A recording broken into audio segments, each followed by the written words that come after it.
esephuma waya kwenye indawo sekusile kwaba khona ukunyakaza okukhulu phakathi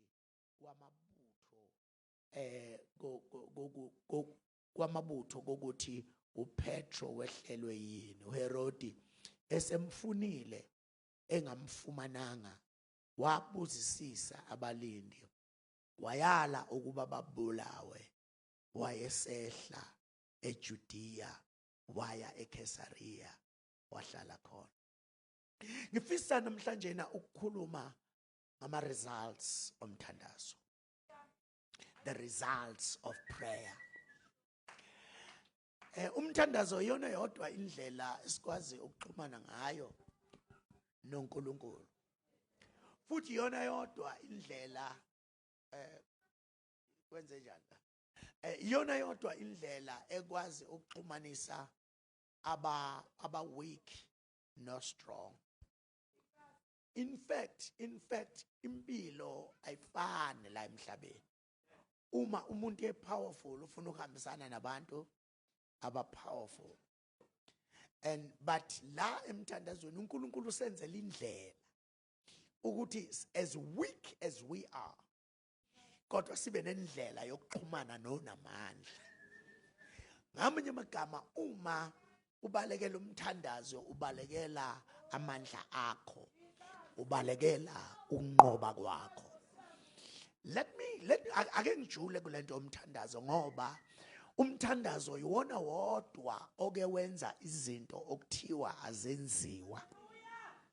So now umthandazo unikezwe ibandla ukuthi likwazi umnyuka liphile kwi-highest level, i-level kaNkulunkulu. Ngeke ukwazi ukuphila kwi-level kaNkulunkulu kanti awuthandazi.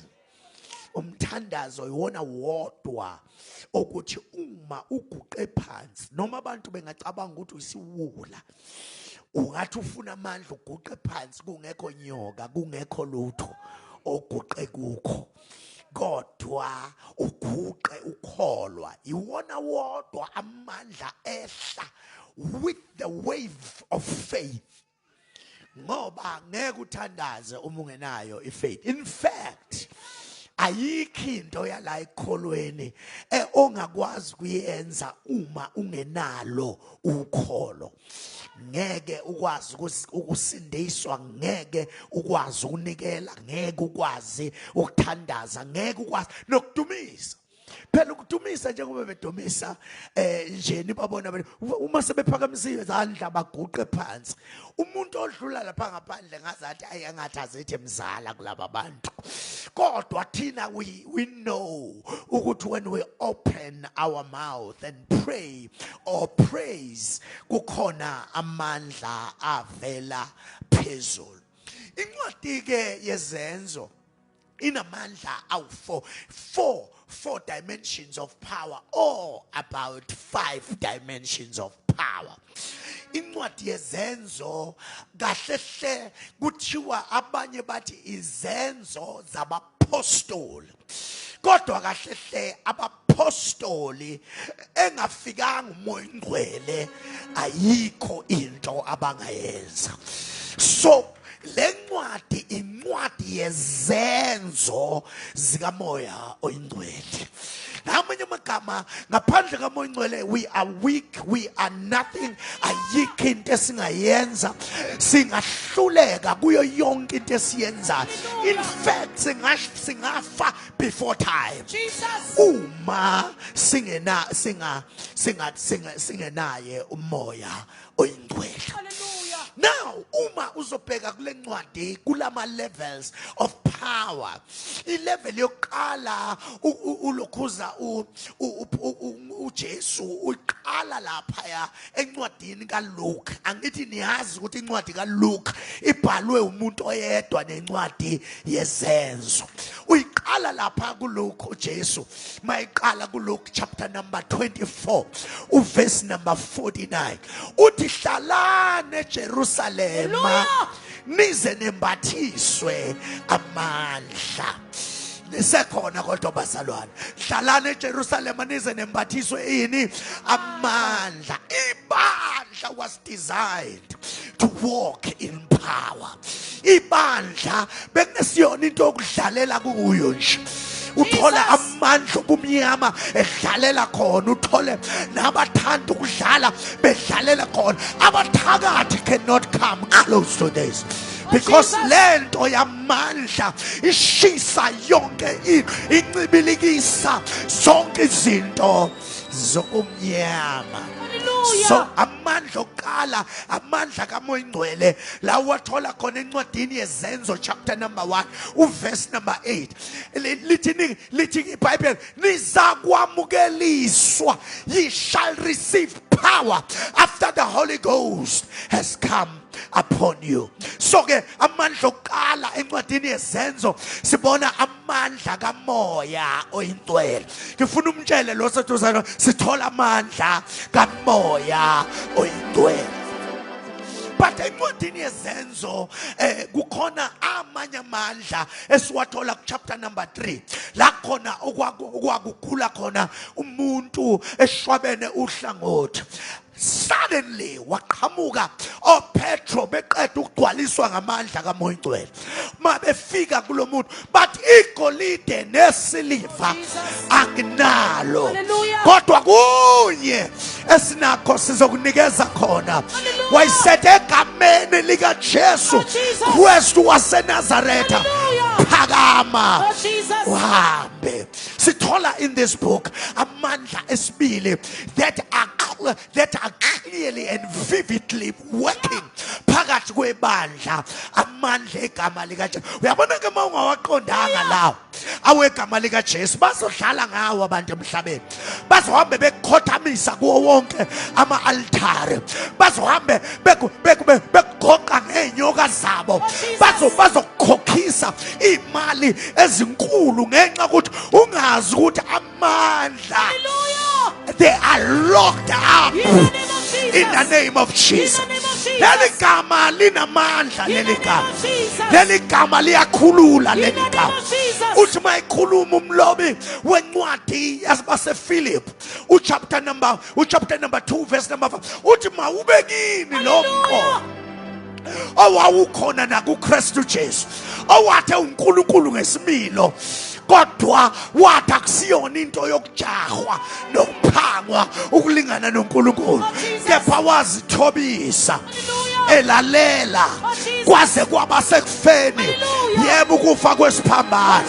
Bese lithi iBhayibheli therefore uNkulunkulu wamphakamisa kakhulu, wamnikeza igama elingaphezu kwamagama onke, ukuthi ngegama lika Jesu amadolo onke aguqe nezilimi sivume ukuthi this is the Christ. So now there is power in the name of Jesus. But you know, Umasiya, chapter number 20 verse number 19 in this book uzothola ukuthi lithi iBhayibheli izwi landa ngamandla lanqoba. In other words, you can see ukuthi kule ncwadi it does not only ayilethi kuphela amandla kaMoya Ingcwele, ayilethi kuphela amandla egama lika Jesu, kodwa aletha namandla ezwi. Amandla linamandla izwi, linamandla izwi. Lithi iBhayibheli izwi landa, landa izwi lase liyanqoba. Oh ngiyathandaza ukuthi sengazathi ungathola isamphulo ngezwi, akusiyona incwadi le, ukukhuluma kukaNkulunkulu. Athi mayesekhuluma umlobi wencwadi yamaHebheru chapter number 4 uverse number 12 athi izwi liphilile, linamandla, libukhali kunenkembe ekhalipha nhlangothi zombili, lihlaba kuze kwehlukaniswe phakathi kwezizindlo nemicabango, ithambo nemkatsha, linamandla. Athi ohlabelela izwi layihlaba inhliziyo yami, langibonisa ukweduka kwami, ngaze ngavuma izono zami eGolgotha. Linamandla izwi likaNkulunkulu athi uDavide lidabula amalangabi omlilo, athi liphunzisa izimbabala, athi lelizwi linamandla. This book does not only ikhulume ngamandla kaMoya Ngcwele, ayikhulumi nje kuphela ngamandla egama, iphinde ikhulume nangamandla ezwi. But ku chapter number 16 khuluma ngamandla worship. Lithi iBhayibheli babeboshiwe, lise beboshiwe, oPaul noSilas beshayiwe, bephakathi ejele, bese lithi iBhayibheli in the midnight, phakathi kobusuku wasukuma uPetro, wasukuma uPaul, wathi akekho njengaye, wasukuma noSilas, bathi sishayiwe, we are in pain, but with our worship we can touch heaven. We can touch heaven. Let me tell you, abanye abantu ngeke baze bawazi amandla endumiso ngoba khona ipain abangakaze badlule kuyo. Kodwa abantu abazi pain, abadlule kwipain, abanasi isizathu sokuthula, banaso sonke isizathu sokuphakamisa izandla and say, worthy is the Lamb. Hallelujah. Hosanna. Akekho ngalinganiswa nawo. Bethi mabehlabelela, bethi ngegama lakho Jesu kuguqa phansi konke, bathinta izulu, kwenzeka imangaliso. The power of worship. Worship bazalwane yayikade iphethwe uSathane before ize kuma worshippers. Let me tell you, Satan, he was a worship. Kuthiwa wayethi uSathane mayihlabelela kuphume onke ama voice awu4. The first part ne second part ne tenor ne baritone. uSathane ehlabelela. Kuthiwa mayinyakaza ethi uSathane kuphambana imbala, kuphambane kwahlinkazimulo, uNkulunkulu ehlele esihlalweni ebuka uSathane asukume engaboni uNkulunkulu ukuthi uyasukuma manje. Why uSathane elwa kangaka nama worship? Ulwa nama worshippers because they took his place. But athi indawo yakhe. When we lift our hands, the devil gets jealous. Kodwa ngakhuluma namhlanje. Glory to Jesus. Amandla endumiso avula iminyango yejele. But amandla esihlanu, amandla omthandazo. Amandla, come on, sit down a little bit. Amandla, the power of prayer. Ukuba ibandla belazi ukuthi line access to such power, ngabe asinazi inkinga esinazo. Kodwa nisekhona bazalwane. But la esifunda khona namhlanje, as I'm about to close, nondedela namhlanje Sunday night, ngiyazi ukuthi beniphuma nasemasondweni, kodwa kufanele sinikeze lento before nihamba. You see, uma uzobheka kule chapter, lithi iBhayibheli kwavuka inkosi uHerod. Le nkosi lena yayifuna ukuhlupha abathile bebandla. Because when the devil attacks ibandla, aka-attack lonke ibandla. uSathane mayi-attack ukhetha abathile. Angithi niyayazi vele nani lento ukuthi sigawula omkhulu emncane iyaziwela. All right, sengikhuluma isiZulu ke manje. But you see bazalwane, when the devil attacks, he will attack abantu aba specific. Ngoba uyazi ukuthi uma eke wahlula uzikhali, uma eke washaya phansi uzikhali, unkosi uzoba discouraged. So now the devil uzoshaya abathile. Uyazi uSathane ukuthi uma eke washaya umvangela unkosi, yonke team izohlakazeka. So kukhona abathile uSathane abafunayo nafuna ukubaqeda. And futhi ngifuna lazi ebandleni uyazi namhlanje esilwa sodwa nabafundisi simonezelana sodwa nabafundisi asazi ukuthi thina we have a common enemy sithi silwa isitha sithi abaqedane ngingakabaqedi nesekhona bazalwane. So now it's very very important ukuthi sazi ukuthi uyabona uSathane eqeda kuba khona abantu abathile afuna ukubaqeda. uHerod wasebenzisa that same strategy ukuthi hano ngeke baqede oba ngeke bathinte ama ushers ngeke bathinte bonke ngeke bathinte kodwa uzoqondana noPetro the apostle. Ake ngisho ukubaluleka kukaPetro ebandleni likaJesu. Nisekhona bazalwane. uPetro yini indaba very important ebandleni likaJesu. Yikuthi uPetro was the first wayengoqala ukuthi abizwe ukuthi alandele uJesu. Wayengoqala ehlangana naye lapha elokhuzeni olwandle eDoba. He was the first. But secondly, uPetro, chapter number 16, uJesu uyabuza uthi abantu bathi ngingubani. Kodwa nikhona bazalwane. Abantu bathi ngingubani. Kuthiwa bonke abanye bengazi ukuthi uJesu ubani wasukuma uPetro. What you are the Christ, the Son of the living God. Why said to Jesus kuwe uyabona ke lento oyikhulumayo Petro ayiveli from your physical intellect ayivele engqondweni yakho le ayivele enyameni inyama ayivezi izinto ezinje. Kuthiwa ngesikhathi uJesu esho njalo wayesethi nami ngine revelation ngawe Petro. Wayesethi kusukela namhlanje na awuseyena uSimoni kaJona kodwa uSuPetros. Leli gama elithi Petros lisho ingcenye yedwala. Ingcenye kodwa nikhona bazalwane. Ingcenye the particle or the part of the rock. Uyabona ke makukhona ipart isuke inakho konke lokhu idwala elinakho. Kodwa ngakhuluma bazalwane. uPetro was the first one owathola the divine transformation. Ukuthi angabe saba nje uPetro wenyama kodwa uphebe uPetro onama qualities nazo zonke izinto uJesu ayizo noPetro wabayizo. Can I preach as I feel? Hallelujah.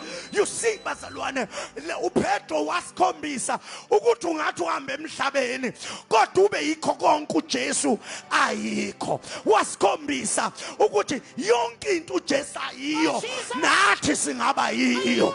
He is very important in the church of Jesus Christ. Why said to Jesus, where Petro lesi sambulo esivela kuNkulunkulu wasethi ngenxa leso sambulo ngikunikeza nazi ihluthu le ngikunikeza ikhiya okuvala emhlabeni kuvalwa nasezulwini okuvula emhlabeni kuvulwa nasezulwini uyinamasaya Petro is very very important. Elinye ilanga uPetro wakhombisa amandla okulwa elwela inkolo. Nisekhona bazalwane. So umelwa elwela inkolo bathi mabezobamba uJesu uPetro wakeeping him. He was not ashamed of Jesus. He was a fighter when it comes to the kingdom. Kodwa nisekhona bazalwane. Hallelujah. So now wakeeping him washaya indlebe yenceku wayibeka phansi. You see now kwacaca ukuthi hey kufanele uPetro ayoboshwa. uJesu wasondela wathi hayi angiqede i-evidence. Wathatha indlebe uJesu wayibuyisela kwaba sengazathi ayikaziwe noma babe ngamangalela. There was no evidence ngoba uJesu wayiqeda. Wayiqeda i-evidence. kwacaca ukuthi icala nje lizophela ngoba umulwela umbuso uqede evidence. Ayaya kwathi angishumayele namhlanje. Hallelujah. But the Bible simply tells us about Peter ukuthi uJesu wakwakhuluma noPeter ngelinye ilanga wathi wePeter uyazi ukuthi Peter wena uzongiphika kathathu lingakakhali iqhude kanje uzongiphika kathathu wathi bangakuphika bonke Jesu.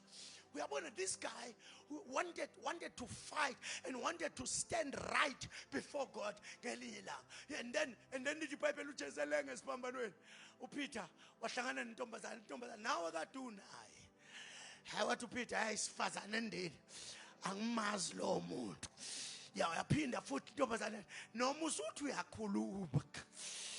ukhuluma njengaye wathi sifazane endini angimazi lo wathi ngisho usukhuluma ngevoice elwayo uye nje uthi ufana naye lithi iBhayibheli ngaleso sikhathi lakhala iqhude uJesu wambheka ngothando kodwa uJesu mayivuka kwabafileyo umuntu aya ukuyomrestore kwakuPetro. uPetro waphika uJesu kathathu naye futhi wabuzwa kathathu umehlangana Petro uyangithanda na kunalaba. Jesus was restoring him. Wakhombisa futhi uPetro lapho ukuthi there is a restoration. Ikhona into yokubuyiselwa noma ulimele kodwa uyambabuyisa abalimele. Hallelujah. But you know alena kokuthi bazalwane wamrestore wabe semnike assignment wathi number 1 yelusa izimvu ilokhosi amawundlu ami. Number 2 wathi yelusa izimvu zami. Number 3 wathi take care of my sheep. Petro is one of the most important person in the formation of the church. Number 1 waqale waba yidwala njengoJesu. Number 2 wenza zonke lezi zinto ngenxa ukuthi konke lokhu uJesu ayikho uPetro uyikho naye kodwa nisekhona bazalwane. Hallelujah. Kuthema kwehla amandla kaMoya Ingcwele umuntu oqala owashumela intshumayelo ka15 minutes kwakuPetro. Ngimthanda mayisekhuluma ethi nina baJuda enambulala uJesu ngezandla zenu ezimbi kodwa uNkulunkulu wamvusa wanika ukuze kushunyelwe ivangeli egameni likaJesu abantu basendezwe. Petro was very important. But let me tell you this. Isitha uma sifuna ukulimaza ebandleni silemaza labo bantu okuthiwa they are important. Nisekhona bazalwane. Abanye siyabadlula nje, abanye siyabadlula. Kodwa khona labo isitha esibalandelayo. Kuthe uma isitha sesimbambile uPetro, samshaya samfaka ejele. Lithi iBhayibheli kwathi uma bemthatha uPetro bayomfaka phakathi kwama groups of soldiers ehamba nga4 nawo ewu4. In other words, wanqakwa yi4 yamdonsela kwenye 4 yamusa kwenye 4 yamusa kwenye 4 wayisehlala kukhona i4 eseduze kwakhe kukhona i4 elandelayo kukhona i4 elandelayo bese kwakhona i4 elandelayo ngapha emva kwakhe kudo ngapha ngamanye amagama yena he was against the wall kodwa ebhekene namasoja awu16 verses 1 kodwa ngakhuluma sengazathi man sengazathi ni understand lento lithi ke iBhayibheli bamphosa ejele kuthe sebemphosa ejele ba find out ukuthi yiphasika ngoba iphasika linomlayezo walo. Hallelujah. Liza nomyalezo ukuthi abazobulawa abangabulawa ngoba kusekubulewe obulawe ngalolu suku. Oh, Jesus. That's the umlayezo wePhasika. Ngamanye amagama uma siye ePhasikeni siyo celebrate sisuke sithi safelwa madoda Oh, Jesus. kukhona owafa endaweni yethu. Hallelujah. Glory to Oh, Jesus. Jesus. So now kwathiwa ngeke abulawa uPetro ngenxa yokuthi it's Passover. Lisho ukuthini leli gama elithi Passover? Liqala mhla uNkulunkulu ekhipha abantwana bakaIsrael eGibhithe. Ethi uma ngibona igazi ngiyodlula ngamanye amagama ngizubulala la kukhona khona ini bazalwane Jesus, igazi la kukhona igazi ngizodlula kanti abazi ukuthi bamyeka ngePhasika kuzokwehla umlayezo Oh, wePhasika. Jesus. Oh yeah, Hallelujah. umlayezo wePhasika. But this is something that I want you to understand. Lithi ke iBhayibheli uma selifika leli Phasika kwacaca ukuthi babhizi bayodla umthendeleko kodwa bavalela umuntu abafuna ukumbulala. Abantu banesibindi kabi bangakuvalela bakuvalele ukubulala bahambe bayo enjoy babuye sebebuya bezokubulala abantu they are bajalo nje abantu banjalo. iBhayibheli ke lithi as I'm coming close to my closing kuthiwa kuthe besat enjoy la be enjoy khona bemshiye namasotsha bese kuthi ngaphandle kukhona ama security amaningi nawe abekwe ngokwehlukana. iBhayibheli lithi wafika ingelosi yenkosi. Oh yeah. Oh, Jesus. Evalelwe njalo Oh, Jesus. eboshiwe Oh, njalo Jesus. yafika Hallelujah. ingelosi Oh, yenkosi. Jesus. Hayi bazalwane ngiyakhumbula ngazathi nami ngangihambe ezonweni lashunyayelwa leli vangeli Jesus. yafika ukukhululwa kwami kwafika ukusindiswa kwami. Hallelujah. But there are about 4 things ezenzeka uma kufika uNkulunkulu. Number 1, into yokuqala eyenzeka uma uNkulunkulu efika, there was light. Lithi iBhayibheli there was light in jail. Anisekhona bazalwane. Hallelujah. Ijele libanzima kakhulu ngobumnyama obuthola phakathi. In other words, ijele mawufakwe kulelo kuthiwa liphakathi ekhulukuthu ila khona uzothormentwa ubumnyama uthormentwe izo zonke izinto.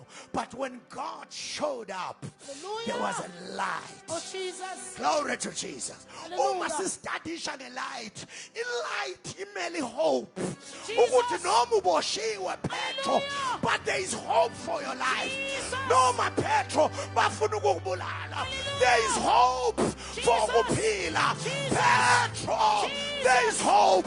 Kwathi ngimemezele eWitbank ukuthi noma ngaba kubi, kodwa there is hope. In the name of Jesus. Hallelujah. There was light. Symbolizes hope. Hope.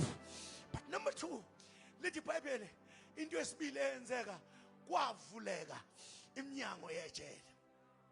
In other words, kwathi makufika ukukhanya kwalandelwa the power that opens your jail.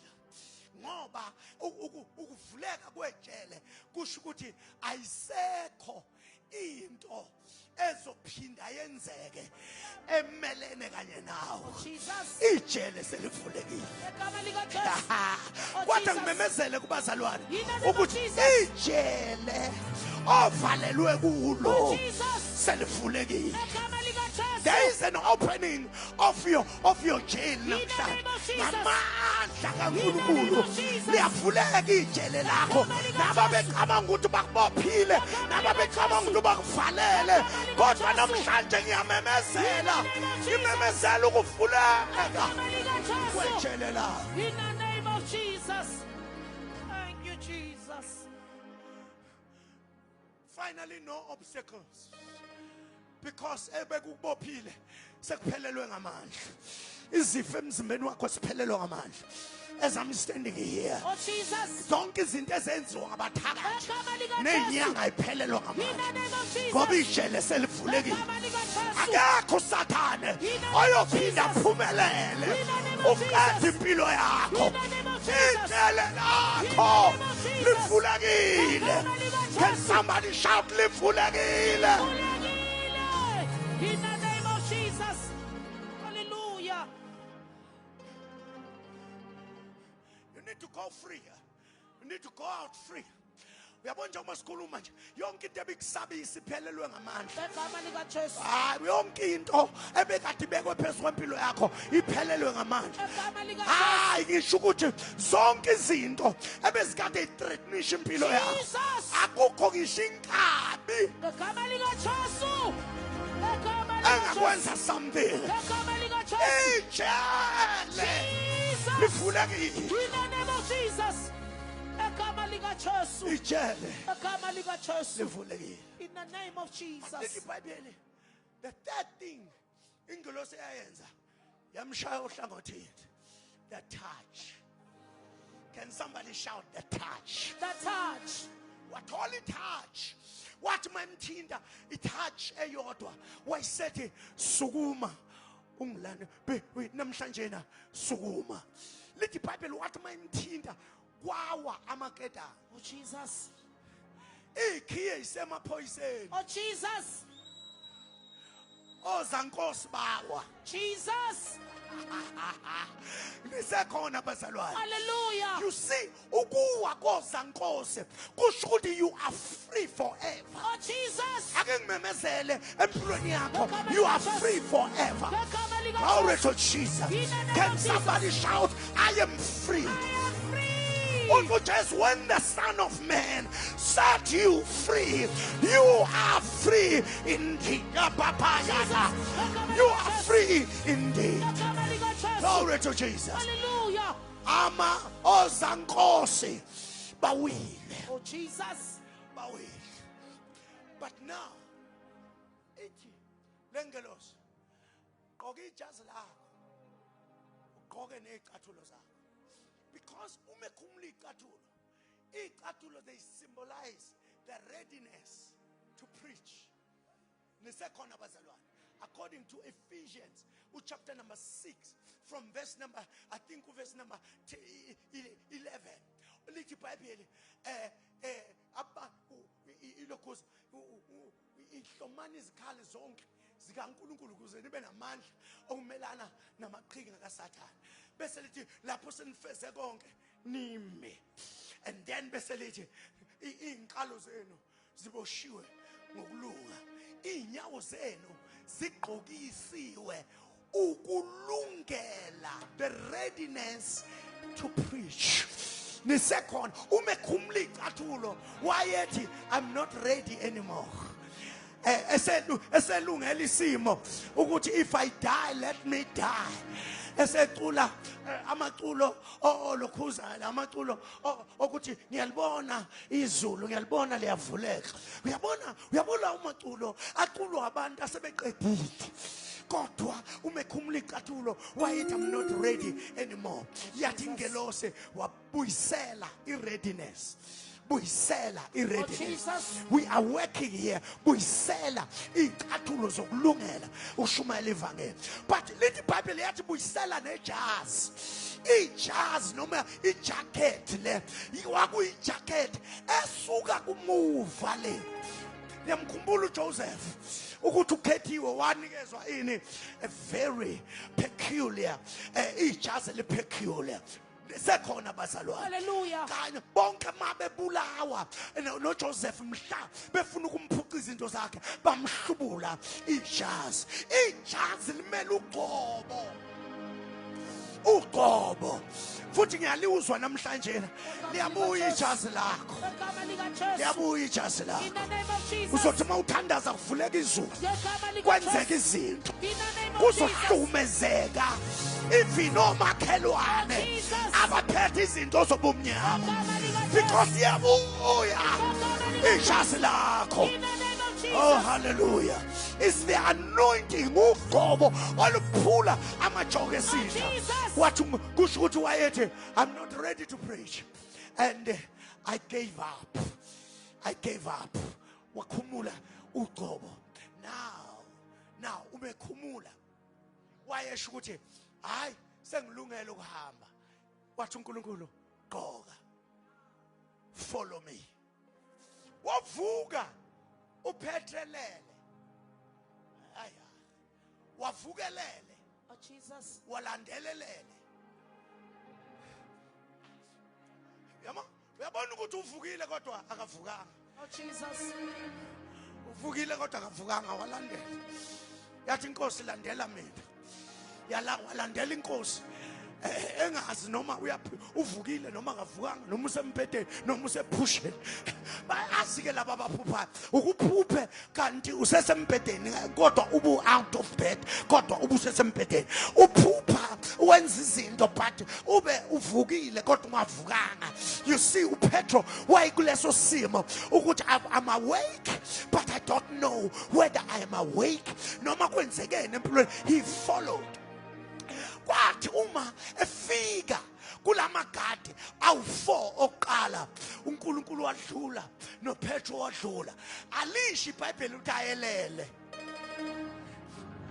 wadlula bebhekile bephethe amabhazuka abo wadlula uNkulunkulu wadlula noPetro kungazathi uPetro ukhuluma language kalo mfana kaJohn Cena othi you cannot see me ngihamba nomkhulu ngihamba nomangalisayo uma ngihamba naye asibonakale badlula kwi4 yesibili ne4 yesibili yangababona badlula kwi4 yesithathu ne4 yesithathu yangababona badlula kwi4 yesine i4 yesine yangababona baqonda kuma security nama security ephethe izinja ephethe yonke into badlula nasema security nawo aba Oh Jesus. sengazathi uNkulunkulu uzoyenza kulabo abantu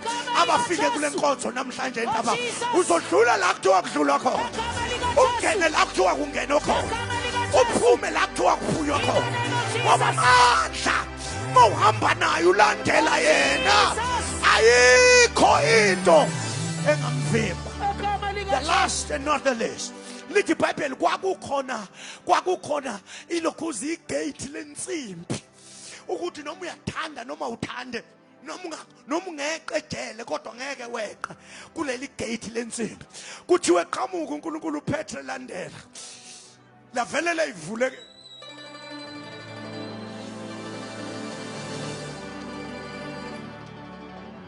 uNkulunkulu. Oh Jesus. Oh Jesus. Yabona mangisuhlabelela ngike ngicabange lelo langa kuvuleka iminyango yensimbi. Oh Jesus. Ivulela iminyango yensimbi. Wadlula uSimakade. Wadlula noPetro. Hey my God. Ngoba mawulandela yena. Glory to Jesus. Udlula la kuthiwa akudlulwa khona. Can I preach as I feel? Udlula la kuthiwa akudlulwa khona.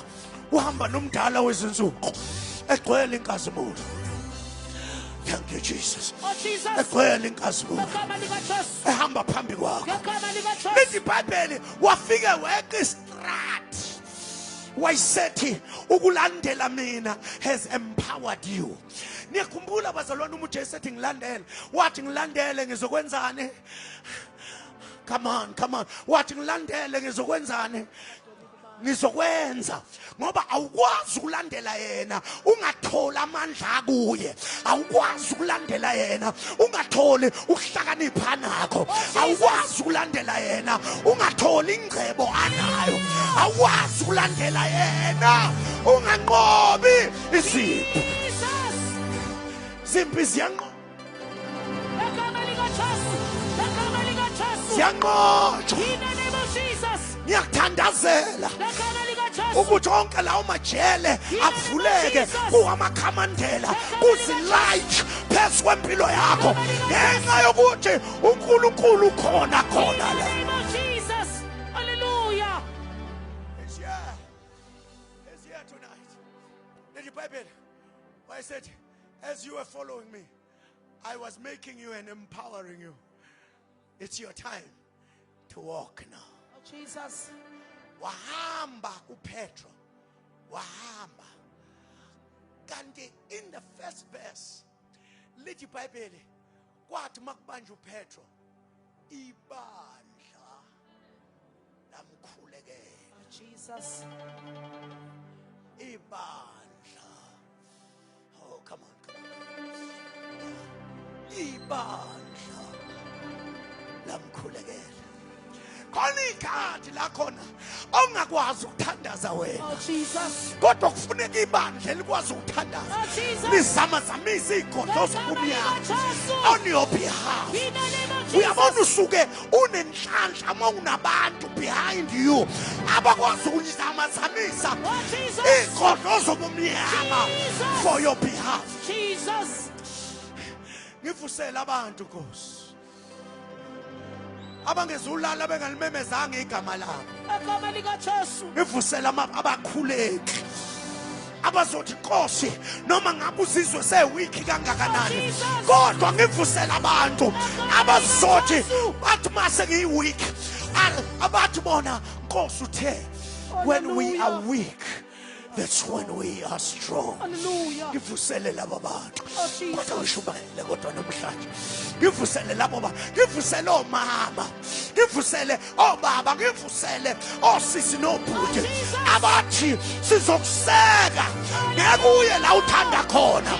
Inyama ngeke ikwenzise ofuna ukukwenza. Bakuphakamise lapho weak khona. Bakulethe kuye owayekhona. Nokhona noyoba khona phakade naphakade akusekule. Egama likaJesu. Egama likaJesu. In the name of Jesus. In the name of Jesus. iBhayibheli lithi, you see, ngenxa ukuthi ibandla lalithandaza laliphila emandleni laliphila on possibilities. Ibandla wawungeke ulivalele ibandla ngoba uyavala uNkulunkulu uyavula. Hallelujah. Uyabopha uNkulunkulu uyakhulula. Kodwa ngisengakhuluma namhlanje uyabathakatha uNkulunkulu uyabaphilisa. Jesus. Uyabathuka uNkulunkulu uyabaphakamisa. Jesus. Uma kuthandazwa uNkulunkulu wenza izinto as contrary to Hallelujah. what the world is doing. The importance of prayer is for the benefit of hope to the church, of freedom of the church. Umthandazo of the falling down of Armageddon. Nobuyiselwa kwezicathulo. Nobuyiselwa koqobo. Kuthi angithi inkosi sibuyisele uqobo. Hallelujah. Uma abadala bengalufuni belinike nazi ingane. Nike nazi ingane. Uma abadala bengalufuni ngazathi singathi namhlanje Nkosi anoint me again, anoint me again. Uma if you run away from prayer, you're running away from anointing. If you're running away from anointing, you're running away from your freedom and your hope and everything. Let me tell you this. We came here. As we have come to this place, I want you to understand. Ukuthi asizanga ngoba sithanda. Ziningabe izinto engabe siyazenza. Kodwa we came here. You see, as I'm talking, it's the third sermon preaching today. Umzimba unqaba. Kodwa I'm here. Because you cannot say no to the anointing. The anointing will open doors But the anointing will unlock the glory Jesus. to sit on you. Hallelujah. It is the glory. Le eyenza udlule itheni zingaboni. Oh, Jesus. It's the glory. Namhlanje na sifuna ukuba ibandla glamorous. We don't want to be glorious. That is why some zivinjwa zonke indawo. We are glamorous, kodwa asikho glorious. Kazimula iseko ikhabod. The churches have got good instruments, good worship teams, but no glory. No glory. No glory. Inkazimulo ithuthile, ihambile. God, praise God. Isekhona insalo. Hallelujah. Isekhona insalo. Hallelujah. Isekhona insalo. Thank you, Jesus. Namhlanje we introduce to you the life of prayer. The life of prayer. Bethu abantu beyothakatha wena uguqe phansi. Uthi Nkosi, Hallelujah. vimba yonke lemcibisholo. Egama likaJesu. Inyoka zonke Egama likaJesu. abasithumayo iphathwa bumpumphutha. Egama likaJesu. Ushapapapapasa. Ilabosha. Imfene eyindiza phezulu asiwe. In the name of Jesus. Ngamandla egama likaJesu. Egama likaJesu. Ngamandla kaMoya Egama Ngcwele. likaJesu. Ngamandla omthandazo. Egama likaJesu. Ngamandla worship. Egama likaJesu. Ngamandla Egama enkazimula. likaJesu. Aqatshulwa amakhetha. In the name of Jesus. Bavulelwa ababoshiwe. Indaba khoshataba. Bonke ababoshiwe bakhululwa. Abagulayo bayaphiliswa. Oyababasaya abavalelwe iminyango iyavuleka ngegama likaJesu. Lukhona uqobo namhlanje nebusuku akhona amandla namhlanje nebusuku ukhona uNkulunkulu. Jesus. Alababa, Satana Messiah. Kuraka shaka pokosha.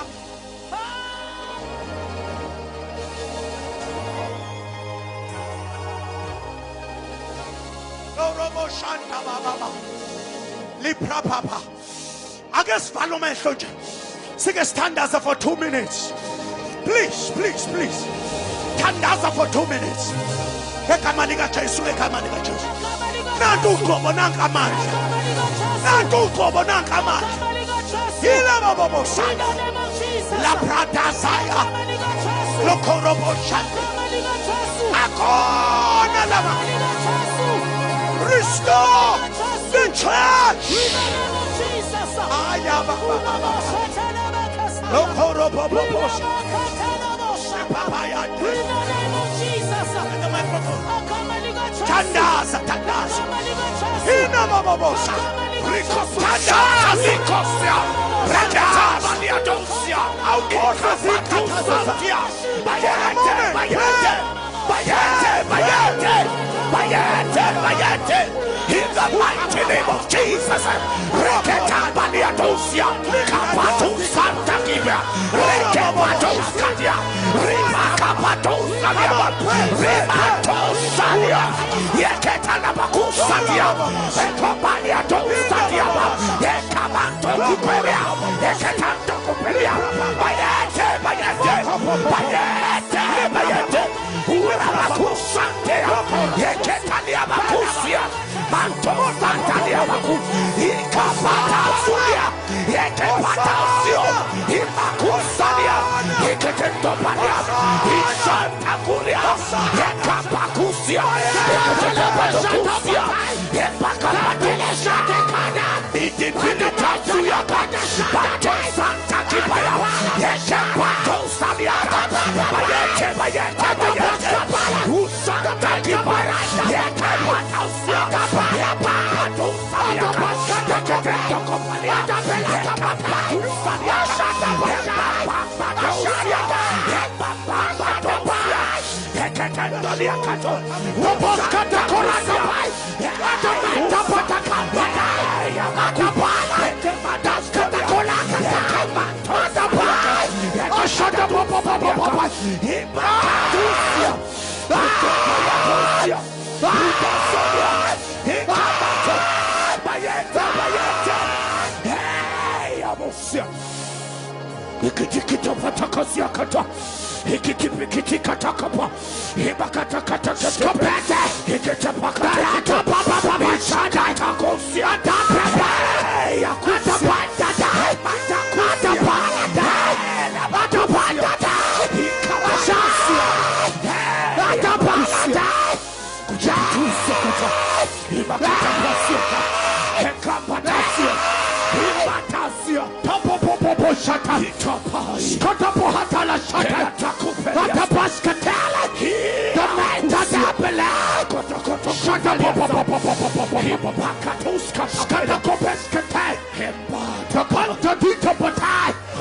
azizwe shaya uvalo empilweni yakhe kuba sengazathi is going to lose or she is going to lose everything. Kodwa namhlanje na sisebukhoneni beNkosi. Cela ugijima uze ngaphambili. Inkosi iyayilungisa leyo nto right now. Awuzukulahlekelwa nangokuncane. God is in this place like never before. Thank you, Jesus. Jesus. Thank you, Jesus. Thank you, Jesus. You are not going to lose. You are not going to lose. You are not going to die. Awuzukufa. Amandla kaNkulunkulu ekhona la. Sizokhansela ukufa. Sikhansela ukulahlekelwa. Sikhansele even labantu laba abacabanga ukuthi bazokusabisa. No threat will work on your life. Phakamisa izandla zakho, both of your hands. Thank you, Jesus. Thank you, Jesus. Even lezi zingama mistake izinto ozenzile ocabanga ukuthi sizokufika zikulimaze kodwa namhlanje we cancel that. We cancel that. Phakamisa izandla zakho. Jesus. Glory to Jesus. Glory to Jesus. Sizonibeka izandla uma nje sikubeka izandla bonga ukuthi ukufa kusekho awusewuphinde ulahlekele. Sandla sikaNkulunkulu siphezu kwakho. Uzohamba la igama lika Jesu liphezu kwakho, umlilo kaMoya Ngcwele uphezu kwakho, inkazimulo kaNkulunkulu iphezu kwakho. Uzongena ekhaya kuyobaleka izinto ebese ihlala kwakho namhlanje tonight ngegama lika Jesu. Egama lika Jesu. Thandaza. Sibongile uNkulunkulu wethu ongcwele.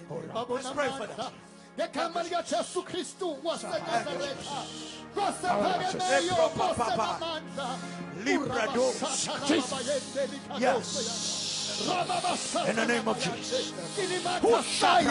Egama lika Jesu Kristu waseNazaretha.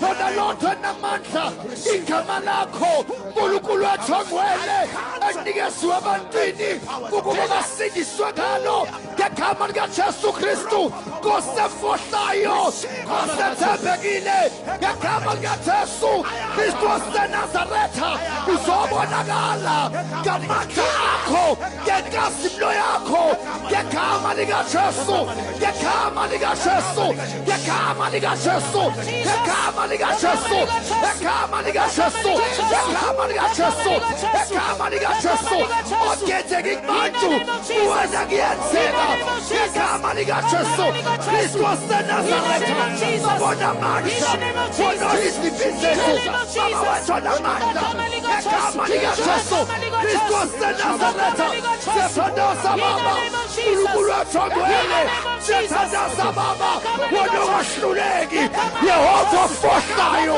rababashatha inimathasaya kutapaya limanto shabababa rababasaya inimathasaya kurababashanda inimathasaya kutapaya limata irababashata inimathasaya kurababasete in the mighty name of Jesus inimathasaya rababashanda inimathasaya kurababasete inimathasaya hallelujah rababashata Kurabasaya, Elematasaya, Rababasata, Elematasaya, Kutapaya Limanto, Samata, Elemata, Inimatasaya, Inimatasaya, Eletakosaya, Rababasanda, Elemata, Inimatasaya.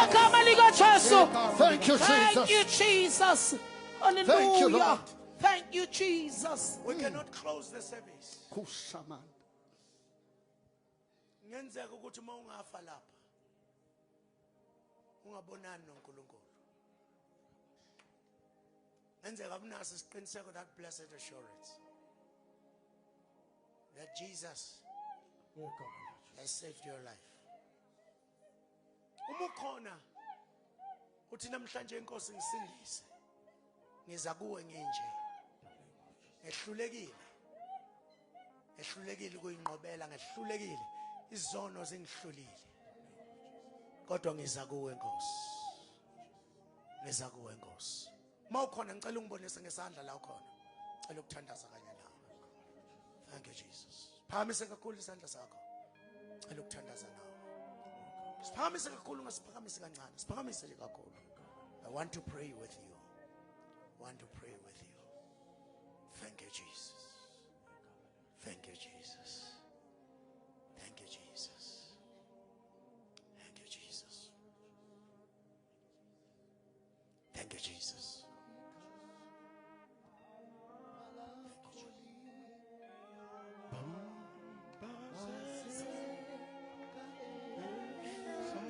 Bonke abaphakamisa izandla beze ngaphambili sithandaze nabo.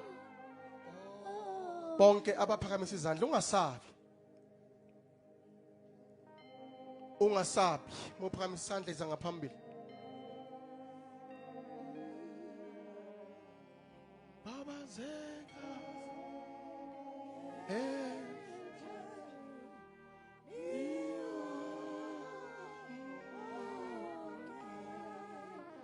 Igama lakho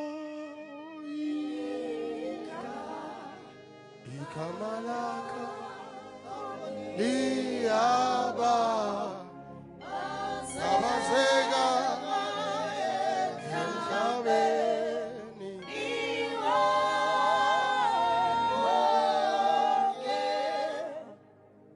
uzothatha uJesu siyabonga haleluya. Lithi iBhayibheli ngokusindiswa kwesono esisodwa izulu liyahlokoma. Ungasabi iza ngaphambili mangabe nawe ufuna uJesu. Nikhona abazalwane? Ngicela uphakamisa izandla zakho. Phindela amagama emva kwami ibandla limsupporte. Nababanye. Baba egameni lika Jesu. Kristu waseNazaretha. Ngiza kuwe nginje. Bhala igama lami encwadini yokuphila. Baba, nansi impilo yami nginikela ngayo. Kuwe. Ngiyakholwa ngenhliziyo. Ngiyavuma ngomlomo ukuthi uJesu uyinkosi. Wafa waphinde wavuka. Hlezi ngakwesekunene sika uNkulunkulu. Baba, nansi impilo yami. Na wonke amacala enganginawo. Wangihlawulela. Baba, nginikela ngami kuwe. Kuze kube phakade. Amen.